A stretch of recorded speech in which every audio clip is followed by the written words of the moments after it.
Hi students, this is Mahesh Reddy. In this class, I am going to explain the block diagram of TM4C123. As it is difficult to view the entire block diagram in single page, I am dividing this block diagram into 4 parts, and I will explain each part in detail. And coming to the first part, you can see processor core here and system control and clock generation unit and on-chip memory elements such as RAM, ROM, flash, etc., as well as JTAG/SWD interfaces for code dumping.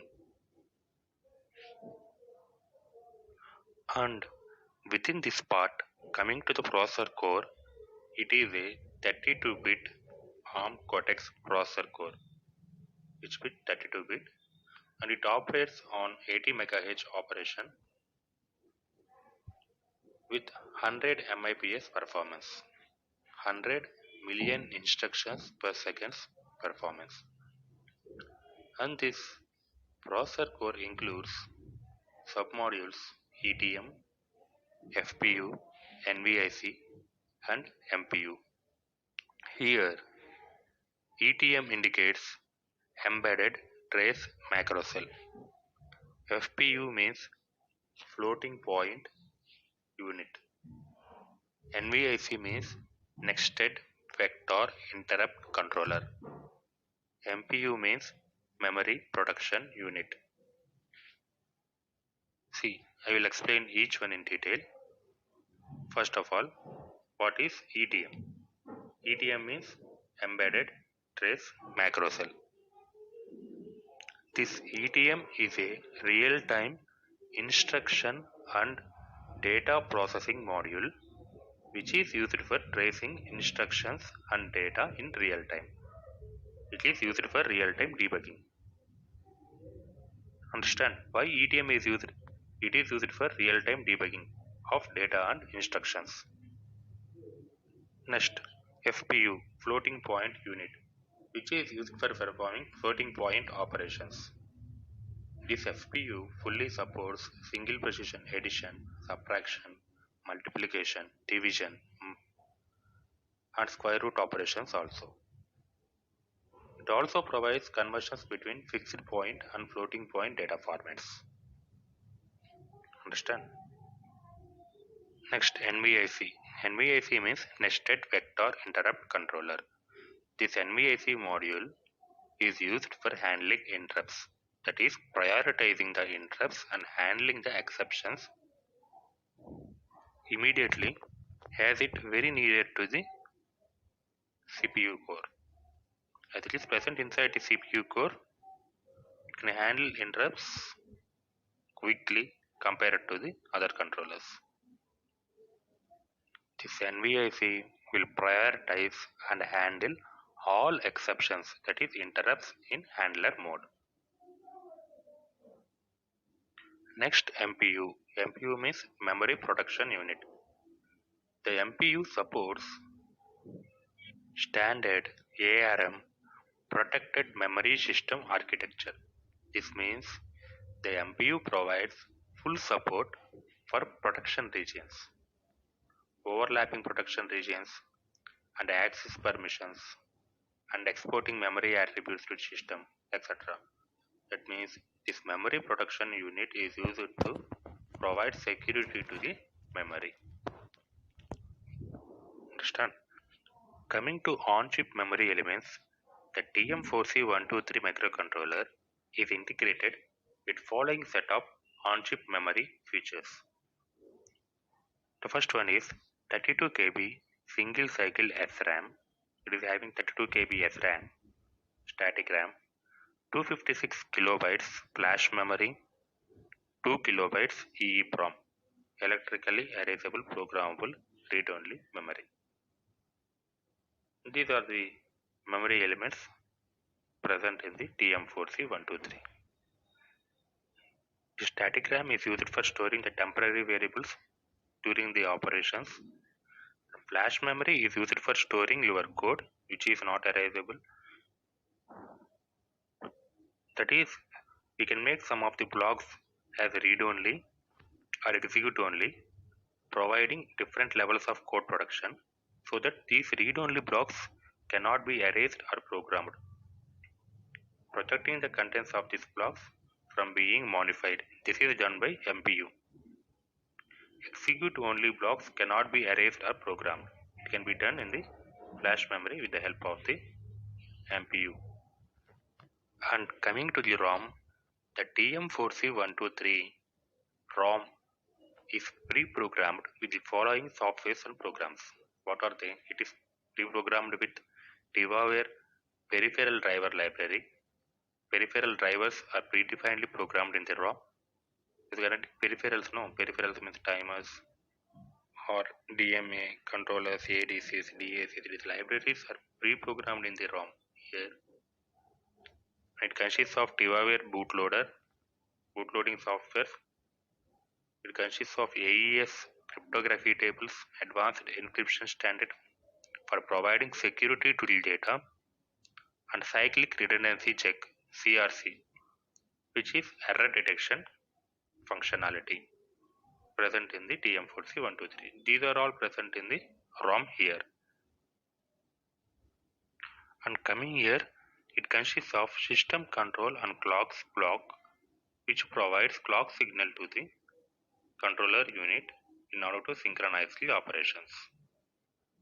And here the JTAG and SWD interface is used for code dumping your executable file into the microcontroller unit, and this is also used for real-time debugging purpose. And coming to the next part, we'll discuss here about the system peripherals, that is integrated peripherals, in which the first one is the DMA. It consists of 32-channel DMA module, direct memory access, which is used for transferring data from external peripherals or memory to the memory elements without interaction of CPU. As you know about the DMA. The next one is the watchdog timer. It consists of two watchdog timers. The watchdog timer is used to restart the microcontroller if any software or hardware failure occurs. This is a watchdog timer. It contains two watchdog timers. It consists of EEPROM, electrically erasable programmable read-only memory, which is used for some permanent storage of data, some small amount of data. It holds 2 KB of data here. Next, it consists of GPIO blocks, 6 physical GPIO blocks, and with 43 IO pins. General purpose input output. How many pins are there? 43 pins are there. Totally 6 blocks are there internally. Within the 6 blocks, we can use 43 pins as IOs, input and outputs. And coming here, it consists of hibernation module. Hibernation module is one which provides low power modes. That is a low power battery backup hibernation module, which is used for providing low power modes. That is, it will disable and enable clock signals to the peripherals by seeing whether they are in use or not. When peripheral is not in use, it will disconnect the power supply or clock signal. That is the use of the hibernation module. So we can save the power and increase the battery lifetime. Next, general purpose timers. Generally, timers are used for generating the delays. Here, TM4C123 consists of this 12 general purpose timers, in which 6 timers are 16/32-bit timers and another 6 timers are 32/64-bit timers. That is, the total 12 general purpose timers are there, in which 6 are 16/32-bit and another 6 are 32/64-bit wide timers. And in the next part, we will discuss about the serial peripherals. Coming to the serial peripherals, which are used for serial communication, now to transfer data from one module to another module or for intermodular communication. See, here coming to serial peripherals, it is having UART modules. It is having 8 UART modules, universal asynchronous receiver transmitters, which is a asynchronous serial communication protocol for transferring data. Next, 4 I2C modules, inter-integrated circuit modules, which is used for intermodule communication, and 4 SSI modules, that is 4 synchronous serial interface modules. It is also intermodule communication. And it is having USB, universal serial bus, for transferring data from controller to host system or from host system to controller. Next, it is having 2 CAN controllers, control area network controllers, which are also used for modular communication, that is communication between one module to another module in a secured manner. And then coming to the analog peripherals, in analog peripherals you are having 2 analog comparators, which are used for comparing analog values, and 12-bit ADC channels, 12-bit ADC, which are used for analog to digital conversion. As your microcontroller or microprocessor or digital devices, there is a need of converting analog information into digital information, so this ADC is used here. This is about the analog peripherals we are having. Next, you are also having motion control peripherals here. One is a PWM signal generator, pulse width modulator, and the other one is a QEI, quadrature encoder interface. And this TM4C123 contains 2 PWM modules, each with 4 PWM generator blocks and a control block, and contains for a total of 16 PWM outputs. It will generate total 16 PWM outputs. With the help of these PWM signals, you can control speed of the motor or can vary the brightness of LEDs. These are used in many applications.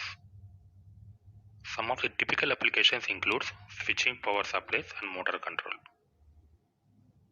Next, last one, quadrature encoder interface.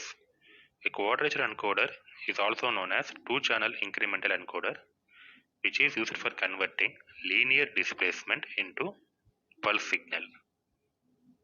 Understand? This QEI, quadrature encoder interface, is used for converting linear displacement into pulse signals.